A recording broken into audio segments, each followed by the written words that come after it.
சென்னை மணலில உள்ள இந்தியன் ஆயிலில் இருந்து பல டன் மதிப்பிலான எரிபொருட்களை ஏற்றுக்கொண்டு திருவள்ளூரை தாண்டி பயணம் செய்துட்டு இருந்த ஒரு சரக்கு ரயில் நேத்து கோர விபத்துக்குள்ளாயிருந்துச்சு.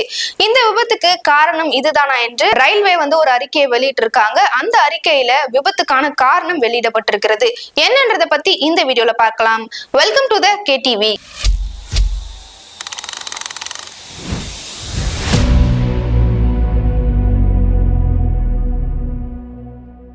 சென்னை மணலில ஒரு இந்தியன் ஆயில் இருக்கு. அந்த இந்தியன் ஆயில இருந்து பல டன் மதிப்பிலான எரிபொருள்களை ஏத்திட்டு சென்னையில இருந்து ஜோலார்பேட்டை நோக்கி அந்த சரக்கு ரயில் இருந்து போயிட்டு இருக்கு. இந்த போயிட்டு இருந்த சமயத்துல நேத்து காலையில 5:10 மணி அளவுல அந்த ட்ரெயின் ஒரு விபத்துக்குள்ளாவது. பெரிய கோர விபத்து, வெடிச்சு சிதறுது. என்னன்னு பார்த்தா அது உள்ள இருக்கிறது ஃபுல்லா டீசல்களும் பெட்ரோல்களும். 52 பெட்டி அங்க இருக்கு. 52 வேகன்கள்னு சொல்லலாம். அந்த 52 வேகன்கள்ல 45 வேகன்கள்ல வெறும் டீசலும் 5 வேகங்கள்ல பெட்ரோலும் இருக்குது. இந்த சரக்கு ரயில் திருவள்ளூரை தாண்டி 1 கிலோமீட்டர் போயிட்டு இருந்த சமயத்துல அந்த சுற்று வட்டார பகுதியில இருக்க மக்களுக்கு காலையில ஒரு பெரிய சத்தம் கேக்குது. என்னன்னு வெளியே பார்க்கும்போது வானத்துக்கு எட்டுற அளவுக்கு பெரிய நெருப்பும் புகையும் அந்த திருவள்ளூரே ஃபுல்லா மூடுது. என்னன்னு அவங்களால யோசிக்க முடியல, யுகிக்க முடியல. என்னன்னு பார்க்கும்போதுதான் தெரியுது அது ஒரு சரக்கு ரயில். அந்த சரக்கு ரயில உள்ளது ஃபுல்லா எரிபொருள் எரிஞ்சிட்டு இருந்திருக்கு. உடனடியா ரயில்வே மின்சாரத்தை துண்டிச்சிருக்காங்க. அதனால பெரிய பாதிப்புல இருந்து தப்பிச்சிருக்கு.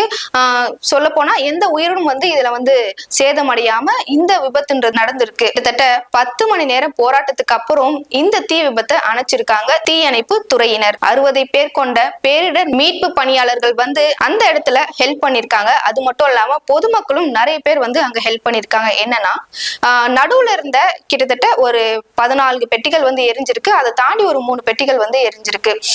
இதனிடையில நடுவுல இன்னொரு பெட்டி காலியா இருந்திருக்கு. அந்த பெட்டியெல்லாம் பொதுமக்களோட உதவினால பேரிடர் மீட்பு பணியாளர்கள் கையிலே தள்ளி ட்ராக்கை விட்டு தள்ளிட்டு போய் வச்சிருக்காங்க. அது மட்டும் இல்லாம எரியாம இருக்க மீதி பெட்டிகளை மீதி வேகன்ஸை இன்னொரு இன்ஜின் மூலமாக 1 கிலோமீட்டர் தள்ளி எடுத்துட்டு போய் நிப்பாட்டி வச்சிருக்காங்க. இதனிடையே பெரிய விபத்துக்குள்ளாகி அந்த இடம் பெரிய போராட்டத்துக்கு அப்புறம் அணைக்கப்பட்டிருக்கிறது. இதனால அரக்கோணம்ல இருந்து சென்னைக்கு உள்ள இடைப்பட்ட இந்த தொலைவுல பெரிய பாதிப்பு என்பது ஏற்பட்டிருக்கு பொதுமக்களுக்கு. ஏன்னா நேற்று ஞாயிற்றுக்கிழமை அப்படின்றதுனால நிறைய மக்கள் சென்னையில இருந்து வெளியே போகிறதாகவும் இல்ல வெளியூர்ல இருந்து சென்னை நோக்கி வேலைக்காக வருகிறவர்களுடைய பயணம் என்பது நேற்று பாதிக்கப்பட்டிருக்கிறது. ஆனா இந்த விபத்து நடந்த சில மணி நேரத்திலே ரயில்வே என்ன சொல்றாங்கன்னா அரக்கோணத்துல இருந்து எல்லா ரயில்களும் இயக்கப்படும் அப்படின்னு சொல்லிட்டு ஒரு அறிவிப்பை விடுறாங்க. பொதுமக்கள் தியங்க போய் நிக்கிறாங்க. ஏன்னா முன்னாடியே தெரிஞ்சிருந்தா எல்லாரும் அரக்கோணத்துக்கு டிராவல் பண்ணி போயிருப்பாங்க.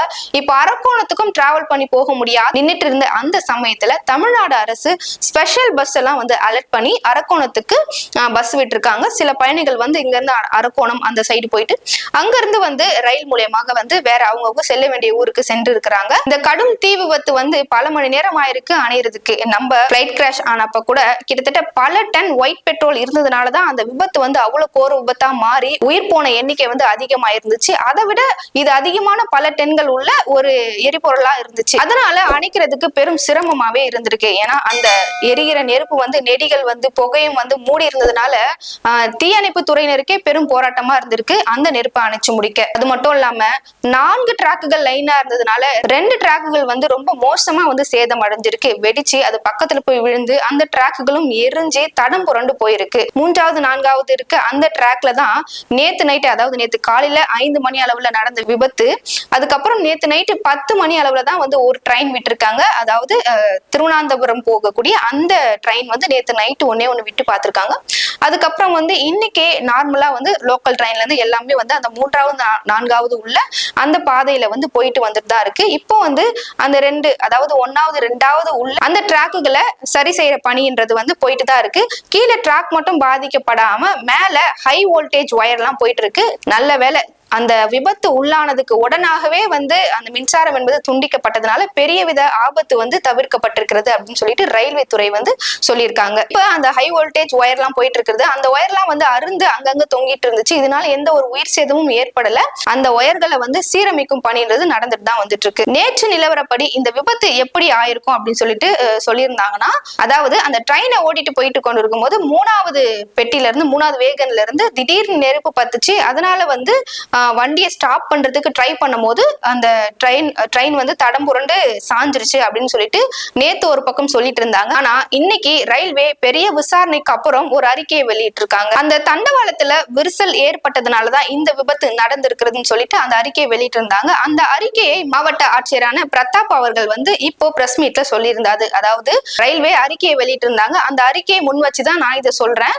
இந்த ரயில் விபத்து என்பது வந்து தண்டவாளத்தில் ஏற்பட்ட விரிசலாலதான் இது நடந்துச்சு அப்படின்னு சொல்லிட்டு அவர் சொல்லியிருந்தாரு. இந்த விபத்துல கிட்டத்தட்ட 15 லட்சம் மதிப்பிலான எரிபொருள்கள் வந்து எரிஞ்சு நாசமாயிட்டு இருக்கு. அது மட்டும் இல்லாம பெரிய பெரிய ராட்சத கிரைன்களை கொண்டு அந்த 18 பெட்டிகளை வந்து நீக்கும் பணியானது நடந்துட்டு தான் வருது. இந்த விபத்து நடந்த அந்த சமயத்துல ப்ளூ மெயின்டைன் ட்ரெயின் சொல்லக்கூடிய ஒரு ட்ரெயின் வந்து அந்த திருவள்ளூரை நோக்கி வந்துட்டு இருந்த சமயத்துல அந்த ட்ரெயினை ஓட்டிட்டு இருந்த அந்த டிரைவர் வந்து கொஞ்சம் திறமசாலியா இருந்ததுனால உடனே அந்த தீ விபத்து நடக்கிறத பார்த்து முன்கூட்டியே அந்த ட்ரெயின் அங்கேயே நிப்பாட்டி வச்சுட்டாரு. இதுவே அவர் கவனிக்காம அந்த சமயத்துல அந்த ட்ரெயினை ஓட்டிட்டு வந்திருந்தா அங்க எரிஞ்சிட்டு இருந்த அந்த நெருப்பு வந்து கண்டிப்பா இந்த ட்ரெயின் மேல பத்தி இருக்கும், பெரிய விபத்தே நடந்திருக்கும். ஆனா இந்த விபத்து என்பது தவிர்க்கப்பட்டிருக்குது. இன்னொரு வீடியோல உங்களை வந்து சந்திக்கும் வரை உங்களிடமிருந்து விடைபெறுவது நான் உங்கள் சோபனா.